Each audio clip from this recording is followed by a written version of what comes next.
Bonjour à tous, donc aujourd'hui j'ai décidé d'aborder avec vous le thème de l'allaitement.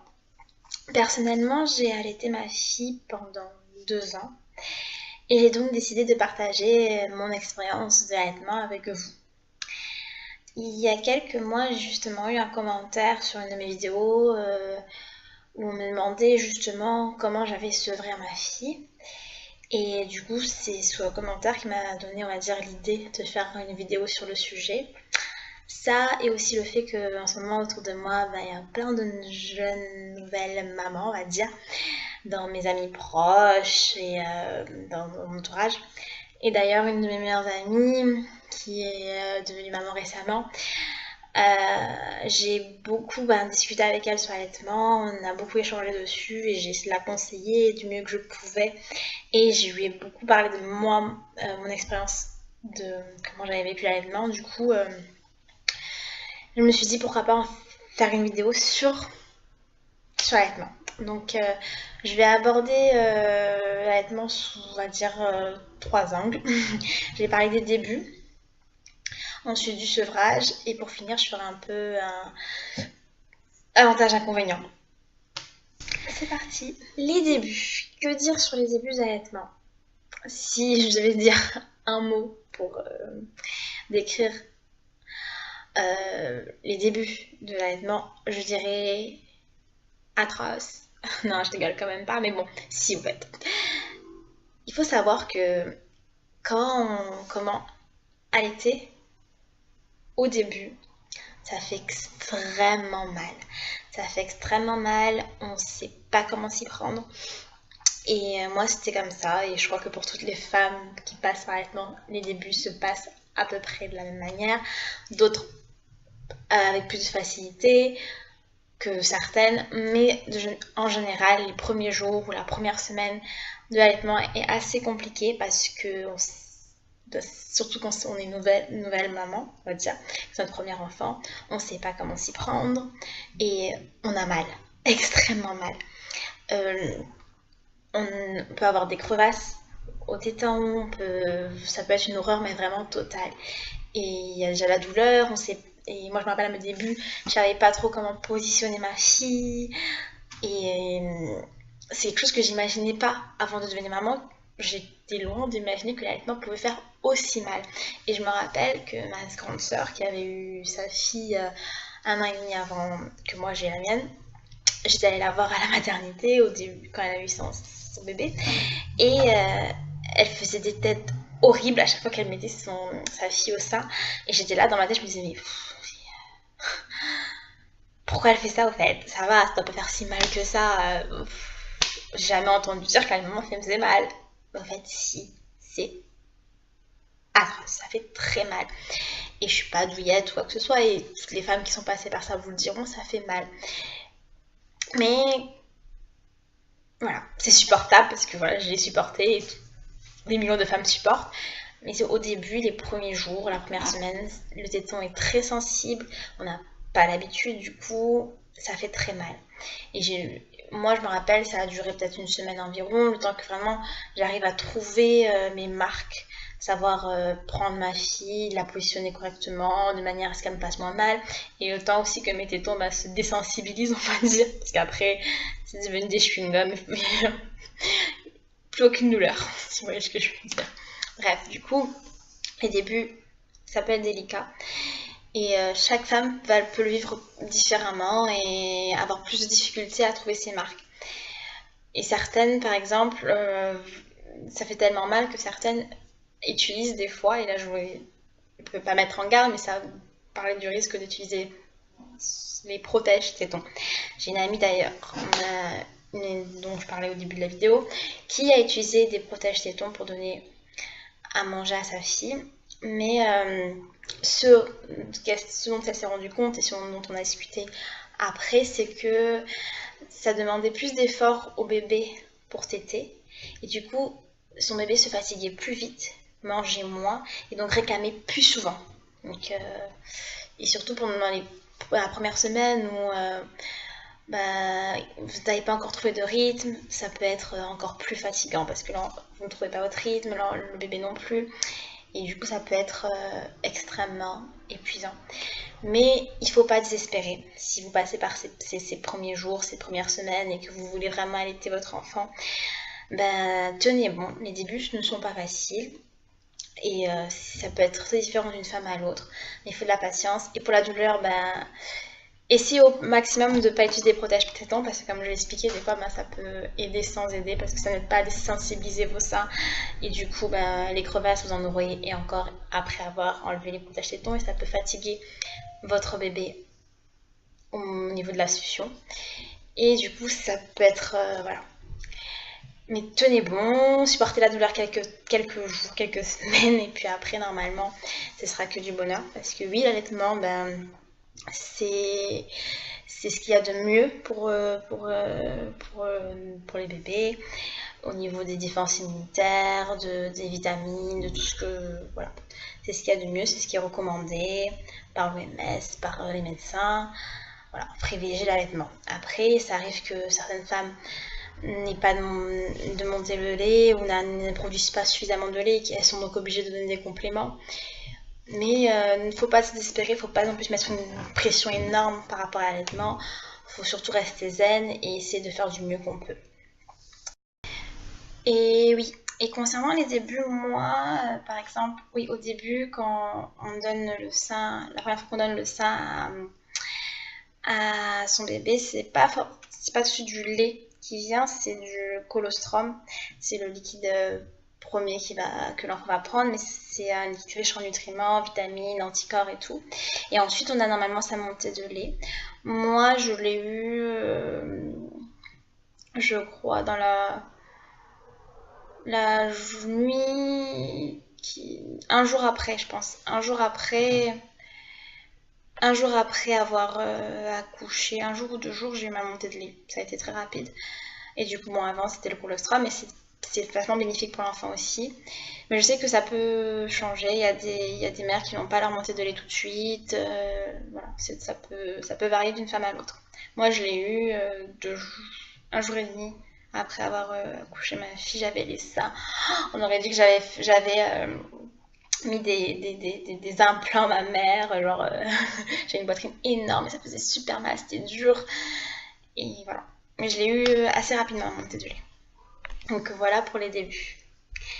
Je vais maintenant aborder la question du sevrage, en parlant un peu de comment moi j'ai avancé pendant ma période d'allaitement. Donc comme j'ai dit, j'ai allaité 2 ans. Mais bien sûr, quand ma fille elle a eu 6 mois, j'ai commencé à introduire des aliments, commencé à lui faire ses premiers repas. Du coup, si je me rappelle, je lui donnais... Tout début, je crois que c'était le premier repas que j'ai introduit, c'était celui d'une heure, midi, le déjeuner. Et donc je lui donnais à manger. Et ensuite, je lui donnais quand même le sein après le repas, parce que voilà, c'était le début, elle mangeait pas encore beaucoup. Et du coup, voilà, je lui donnais son repas et je finissais quand même par son sein pour clôturer le repas. Et je faisais, voilà, et donc petit à petit, c'est comme ça que j'ai introduit les aliments, mais je finissais toujours par lui donner le sein, un peu en dessert, on va dire. Ensuite, quand j'ai décidé, je crois que c'est quand elle a eu 1 an, j'ai commencé à retirer des tétés. Du coup, c'était du genre, je lui donnais le sein le matin et le soir, avant de dormir, mais je lui donnais plus le sein dans la journée. Et j'ai retiré, et voilà. Et je lui donnais à la place à boire, de l'eau, du jus. Et je rappelle que pour ceux qui ont déjà regardé mes vidéos, j'ai déjà dit, ma fille souffrait d'intolérance alimentaire et elle était intolérante au lactose, donc au lait de vache, protéines de lait de vache. Et du coup, je pouvais pas lui donner les laits on va dire ordinaires qu'on donne au bébé, et je lui donnais comme lait des laits végétaux faits pour nourrissons. Il y en a un, c'est Prémie Amande que je lui donnais, et donc mais je l'ai découvert assez tard en fait. J'ai essayé pas mal de lait mais qui fonctionnait pas, qu'elle supportait pas. Donc j'ai beaucoup galéré à trouver un lait qu'elle supporte et que je pouvais lui donner à la place. Et je l'ai trouvé, j'ai commencé à lui donner, c'était prémis à menthe. Et j'ai commencé à lui donner quand elle a eu 2 ans, quand j'ai arrêté l'allaitement en fait. Parce qu'au début je le trouvais pas, je connaissais pas ce lait, du coup j'ai beaucoup cherché, beaucoup essayé de lait qu'elle supportait pas, une galère pas possible. Mais bon, je suis passée. Du coup voilà, donc j'ai commencé à enlever, j'ai commencé à arrêter de lui donner le sein dans la journée, je lui donnais que le matin et le soir. Matin au réveil et le soir, sachant que dans la nuit elle me demandait beaucoup. Tous les parents qui ont des enfants qui souffrent d'intolérance alimentaire et qui ont beaucoup de reflux, savent de quoi je parle. Durant la nuit, elle était souvent tendue à mon sein parce qu'elle avait des reflux et que voilà, ça l'a calmée. Du coup, voilà, c'est vraiment la tétée que j'ai eu du mal à enlever, on va dire, c'était celle du soir. Parce qu'à cause de cette histoire de reflux, je lui donnais souvent le sein le soir. Ensuite, j'ai enlevé la tétée du matin, c'est-à-dire au réveil, je lui donnais plus, quand elle a commencé à grandir. Et quand elle a eu 2 ans et quelques mois, j'ai décidé que j'allais arrêter l'allaitement parce que ça m'épuisait, j'avais perdu beaucoup de poids à cause des intolérances alimentaires dont elle souffrait. Et j'ai décidé d'arrêter l'allaitement. Et au début, j'appréhendais beaucoup parce que la nuit, quand elle avait des crises ou qu'elle avait des reflux parce qu'elle avait mangé quelque chose qui lui allait pas, c'était la seule manière que je trouvais pour la calmer, c'était de lui donner le sein parce que ça la calmait. Et du coup, j'avais un peu peur d'arrêter. J'appréhendais énormément. Je me suis dit, ça va être la cata, elle va crier, ça va être horrible pendant des semaines, je vais galérer, mais je ne peux pas faire autrement. Ça m'épuisait au fait. Du coup, il fallait vraiment que j'arrête. Et là, je peux dire merci à mon homme parce que c'est lui qui m'a, on va dire, vraiment poussé et conforté, donné de la confiance pour que j'arrête parce qu'il n'en pouvait plus lui aussi, je pense. Et du coup, j'ai décidé d'arrêter. Et je lui ai pas donné la tétée un soir. J'ai décidé, voilà, non, je lui ai expliqué qu'on allait arrêter l'allaitement, et etc. Et elle a énormément pleuré. Elle a crié ce soir-là, elle a pleuré, elle a pleuré, elle a pleuré, elle a pleuré, elle a pleuré. Mais j'ai tenu bon. Et croyez-le ou pas, c'est le seul soir qu'elle a pleuré. Le lendemain matin, elle a rechigné un tout petit peu, mais elle avait compris que j'étais sûre de moi et que j'étais décidée et que c'était fini. Et du coup, voilà, elle a arrêté, j'ai arrêté l'allaitement, ça a duré 2 ans et je crois 2-3 mois. Et voilà. Mais j'en garde que de bons souvenirs, malgré le fait que ça a été assez épuisant pour moi par rapport au fait qu'elle avait des intolérances, que ça m'a fait maigrir, qu'elle était un peu addicte au sein le soir quand elle avait ses crises de reflux. Mais bon, je sais que si j'ai encore des enfants, j'allaiterai encore. Et que c'était une expérience vraiment... C'est magique un peu, ça renforce un peu le lien, J'ai très bien vécu mon allaitement d'ailleurs, sinon je l'avais pas aussi bien vécu, on va dire, j'aurais pas tenu aussi longtemps. Mais j'ai beaucoup aimé allaiter et je savais que c'était bon pour mon enfant, donc ça me confortait dans le fait que c'est ce qu'il fallait faire. Et du coup, je fais comme le médecin, je vais recommander l'allaitement aux femmes qui vont avoir des enfants. Et pour le sevrage, j'encourage à aller par étapes. Ça, c'est important pour vos seins si vous n'êtes pas arrêté d'un coup, parce que sinon vous allez continuer à avoir des montées de lait et vous risquez de vous, on va dire, pas être vulgaire, mais de vous péter la poitrine. Du coup, allez par étapes et le jour où vous décidez d'arrêter, soyez vraiment décidé. Parce que l'enfant va sentir si jamais vous êtes ambivalente et il va jouer sur ça. Et là, du coup, ça va être encore plus dur. Vous voulez vraiment arrêter d'un coup, soyez décidé et confiante sur ce que vous voulez faire. L'enfant le sentira et du coup, il comprendra que c'est la fin. Donc, voilà. Pour finir, on va faire un petit avantage, inconvénient de l'allaitement. Donc, c'est parti. Pour les avantages au niveau de la santé, ce qu'il y a de mieux pour le bébé, c'est économique. Pas besoin d'acheter du lait les premiers mois, ni rien d'autre. Où vous êtes la productrice officielle du lait pour votre bébé. Donc, c'est dépenses en moins. Vous n'avez pas besoin de vous lever la nuit pour faire du biberon. C'est juste sortir son sein et lui donner. Pour ça, c'est pratique. Donc, ça, c'est des avantages. Quoi d'autre comme avantage? Pour la relation qu'on crée avec l'enfant, pour le lien. Et voilà. Pour les inconvénients maintenant, si je dirais, ce serait que au début ça fait très mal, que des fois on peut avoir du mal à prendre ses marques. Surtout qu'on est entouré de plein de mamans qui nous donnent plein de conseils et que du coup on ne sait plus trop quoi faire. Et que oui, l'enfant aussi peut des fois prendre du temps à trouver son rythme, quand on est obligé de donner le sein tous les 2 heures ou des fois toutes les 3 heures, ça peut être fatigant. Et qu'on peut pas vraiment donner le relais au père parce qu'on est la productrice et que c'est pas comme si on peut lui dire bah va lui faire un biberon et tu lui donnes. C'est vous. Vous pouvez tirer votre lait, certes, mais ça aussi j'ai pas du tout aimé par contre. Le tire-lait, j'ai tiré une fois mon lait, mais la sensation j'ai détesté. Ça me faisait encore plus mal, je pense que ça fait pas mal, mais c'était désagréable. Franchement, tirer son lait, pour moi, c'était désagréable. Je l'ai fait une fois et je l'ai plus fait.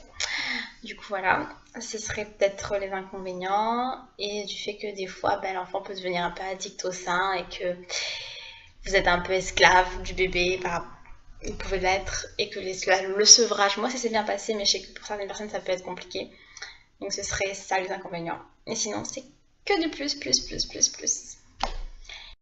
Voilà, j'espère que ma vidéo va vous plaire et que ce que j'aurais dit sur l'allaitement vous sera utile et que ça pourra vous aider ou aider des futures mamans ou des mamans qui passent par des périodes par exemple de sevrage, qui galèrent ou autre. Voilà, je vous dis à bientôt pour de nouvelles vidéos. Voilà, j'espère que mon expérience d'allaitement pourrait aider certaines personnes.